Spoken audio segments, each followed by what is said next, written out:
तो आज आप इनसे मिलिए। इनका नाम है रोहन। क्लास 12 के अंदर इनके आए हैं 89%। इन्होंने कॉमर्स से किया है कंप्लीट अपनी, और कॉमर्स के अलावा इनके पास काफ़ी सब्जेक्ट्स हैं, जैसे पेंटिंग भी है एंड मास कम्युनिकेशन भी है और डेटा एंट्री ऑपरेशन भी है। एनएस बोर्ड से परसेंटेज लाना आसान नहीं होता, लेकिन आज मैं आपको वो शेयर करना चाहता हूँ जो इन्होंने फेस किया है। जब इन्होंने एनएस बोर्ड में एडमिशन लिया तो एडमिशन लेने का पर्पस क्या था इनका, वो भी हम जानेंगे। लेकिन कई बच्चे ये कहते हैं कि हम एनएस बोर्ड में आ गए ना सर, मुझे बस कैसे तैसे करके पास करा लीजिए, तैसे तैसे करके पैसे ले लीजिए, जुगाड़ करवा दीजिए, मतलब ऐसे ऐसे वर्ड वो यूज़ करते हैं कि बस मैं पास हो जाऊँ, इसके लिए जितना पैसा देना पड़ेगा हम दे देंगे। लेकिन हम कभी भी चीज़ों को सपोर्ट नहीं करते। आप जरा एक बार इनकी कहानी सुनिए।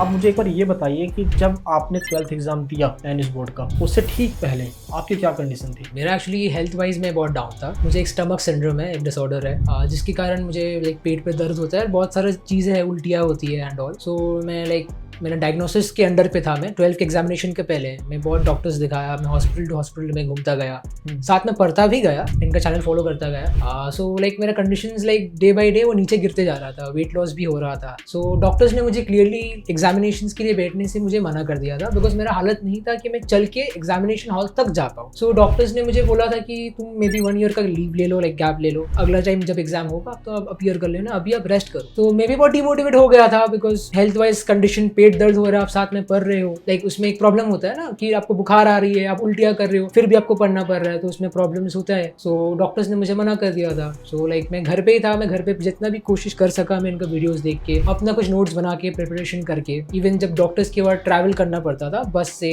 कैब से, ऑटो से, सो मैं वो टाइम भी मैं लीव नहीं किया, बिकॉज लाइक वो टाइम भी मैं अपना फोन खोल के पीडीएफ्स, एनआईओएस के जितने सारे नोट्स है, या अगर पीडीएफ नहीं भी हुआ तो इनका वीडियोस हेडफोन प्लग करके, इवन डॉक्टर्स का चेंबर के बाहर जो बैठने की जगह है, जो लाइन है, मैं वहाँ पे भी बैठ के इनका वीडियोस बैठ के दिखता था। अपना नोट्स जो मैंने बनाया है वो कॉपी से खींच के मैं पीडीएफ में पढ़ा, पीडीएफ फॉर्म में मैं पढ़ता था। सो लाइक मैं कुछ एक्सक्यूज नहीं दिया अपने आप को, या लाइक ऐसा कुछ कि मेरा हेल्थ बीच में आ जा रहा है बोल के। डॉक्टर्स ने मुझे मना कर दिया था, मगर मैं फिर भी चैलेंज किया खुद का, फैमिली को एंड लाइक डॉक्टर्स को भी, कि नहीं मैं करके दिखाऊंगा, एटलीस्ट अगर टॉप ना भी हो तो पास करके दिखाऊंगा। मेहनत किया, ट्रस्ट रखा अपने गॉड के ऊपर, मैंने ट्रस्ट रखा चैनल के ऊपर, मनीष सर के ऊपर मैंने ट्रस्ट रखा, उनकी पूरी टीम के ऊपर ट्रस्ट रखा, एंड मुझे वैसे रिजल्ट भी देखने मिला, लाइक हेल्प भी मिला उनसे, गॉड से भी मुझे, मेरा फैमिली से भी मुझे सपोर्ट मिला, एंड आज मैं आपके सामने यहाँ पे हूँ 89% स्कोर करके पूरे 12th एग्जाम पे। मुझे तो सर ऐसा लगता है कि जिस हालात में आपने एग्जाम दिया है, उस हालात में जो बच्चे होते हैं वो छोड़ देते हैं बीच में, तो इसके लिए तो मुझे लगता है कि अप्रिसिएशन बनता है आपका। मुझे लगता है कि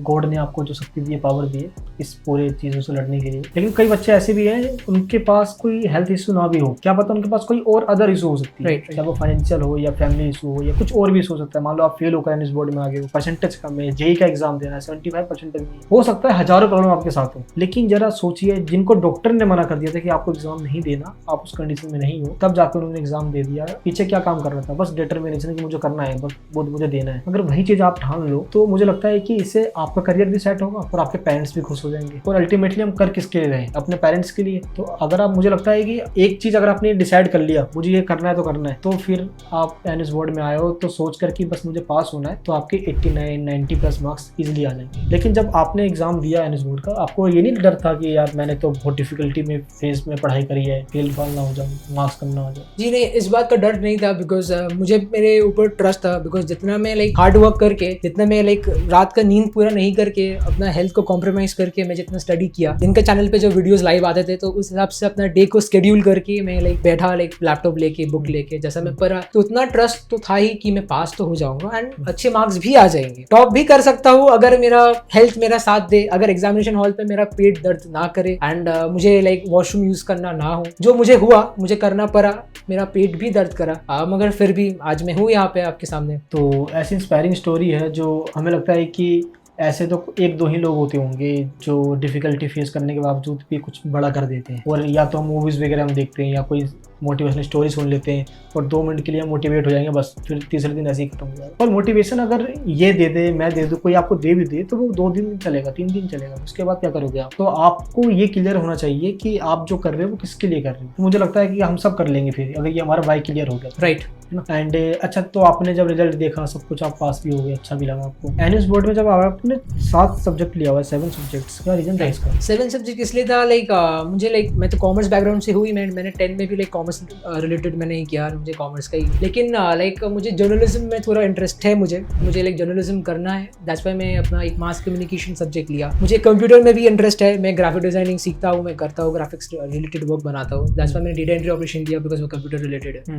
एंड पेंटिंग में, आर्ट में बहुत अच्छा हूँ, सो मैं पेंटिंग भी लिया। बिल्कुल बिल्कुल। चाइनीज बोर्ड की खासियत ये है कि आपका जो इंटरेस्ट है आप वो सब्जेक्ट तो लीजिए, लेकिन अगर कोई ऐसा और सब्जेक्ट है जो आपके स्ट्रीम में नहीं है, पहले मान लो कॉमर्स में सबको पता है कि आप अकाउंट्स, इकोनॉमिक्स, बीएसटी पढ़ते हो, अब इसके अलावा भी आप कोई सब्जेक्ट चाइनीज बोर्ड में चूज कर सकते हो, ये आपके पास ऑप्शन होता है, तो आप वो सब्जेक्ट भी चूज कीजिए जो आगे आपको काम देगी, ये आपको ध्यान रखना है। बहुत अच्छा लगा आपसे मिलकर, दिल्ली से कोलकाता स्पेशली आपसे मिलने आया। मुझे लगा कि अगर आपकी स्टोरी दब के रह जाएगी तो लोग ऑलरेडी डिप्रेशन में, स्ट्रेसफुल में, वो कैसे मोटिवेट होंगे। तो हमारी पूरी कोशिश ही है कि भारत के हर एक उस कोने में जाए और आपकी ऐसी स्टोरी को हम आगे तक लेकर आए। और आपको ऐसा लगता है ना कि चाइनीज बोर्ड में आए हो तो कोई फेल ना हो जाऊं, डर सा लग रहा है, कुल मिला के 1 महीने भी अगर आपने एंड में दे दिए ना, आराम से आपकी 80 to 90% है। अगर स्टार्टिंग में बच्चा ना भी पढ़े, एंड के 1 मंथ भी उसने स्टडी कर लिया, क्या स्टडी करे और कैसे परसेंट आया। पहली बात तो एक्सक्यूज बोल के जो एक वर्ड है वो आप अपना माइंड से निकाल दीजिए। एक्सक्यूज बोल के आपके अंदर कुछ होना नहीं चाहिए। आप इनका क्लासेस फॉलो करिए, रेगुलरली कंसिस्टेंट होना पड़ेगा। आप इनका क्लासेस फॉलो करिए, अपना नोट्स आप खुद बनाइए, ये नोट्स प्रोवाइड करते हैं, लेकिन आपको खुद भी कुछ करना पड़ेगा।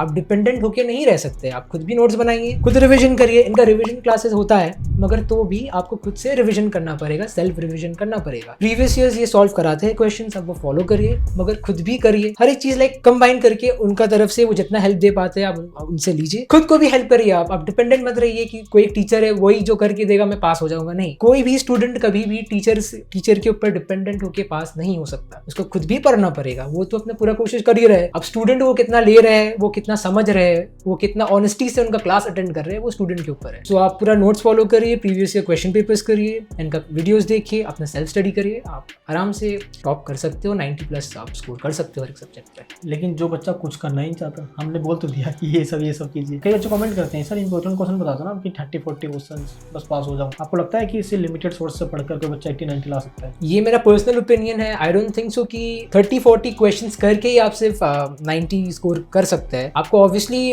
और भी कुछ सोर्सेज लगेंगे जो आप 80-90, बिकॉज मैं खुद किया हूँ। सो अगर 30-40 क्वेश्चन, अगर मैं इंपॉर्टेंट क्वेश्चन अगर मैं करके 80-90 स्कोर कर पाता, सो मेरे लिए बहुत ईजी होता मेरा जर्नी। बिकॉज मेरा जर्नी जो इतना लेंदी हो गया स्टार्टिंग टू एंडिंग तक, वो बहुत ईजी हो जाता मेरे लिए। सो आप प्लीज ऐसा मत सोचिए कि मैं पूरा ईयर अब मैं आराम से रहूंगा, मस्ती करूंगा, घूमूंगा एंड लाइक कुछ दिन पहले मैं लाइक कांटेक्ट करूंगा सर को और बोलूंगा सर 1 मंथ बचा है, मुझे 30 क्वेश्चंस दे दो, ऐसा हो जाएगा। नहीं, अगर 1 मंथ भी बचा है तो आप रेगुलरली क्लासेस फॉलो करिए, आप रिविजन क्लासेस देखिए, उनका प्रीवियस ईयर जैसा मैंने बोला हर एक चीज करिए। जो भी है आप वो एक्सक्यूज चीज छोड़िए, आप वो शॉर्टकट छोड़िए। शॉर्टकट है लेकिन आपको एक स्मार्ट वे में करना पड़ेगा। आप बहाना देके वो चीज नहीं कर सकते। डरने का इसमें कोई ऐसा कुछ बात है नहीं। अगर आप, जैसे मैंने बोला, अगर आप ऑनेस्ट हो तो आपको डर नहीं लगेगा। जैसा मैं ऑनेस्ट था, इतने सारे चैलेंजेस फेस करने के बाद भी मैं डरा नहीं, बिकॉज मुझे पता था, मुझे अपने ऊपर भरोसा था, मुझे सर के ऊपर भरोसा था, लाइक उनकी पूरे टीम के ऊपर मुझे वो ट्रस्ट था कि नहीं मैं कर लूंगा, कुछ भी हो जाए, जितना भी मेरा पेट दर्द दुखे, जितना भी बार मुझे वॉशरूम यूज करना पड़े, कोई प्रॉब्लम नहीं है, मैं कर लूंगा। 80 ना भी हो 70+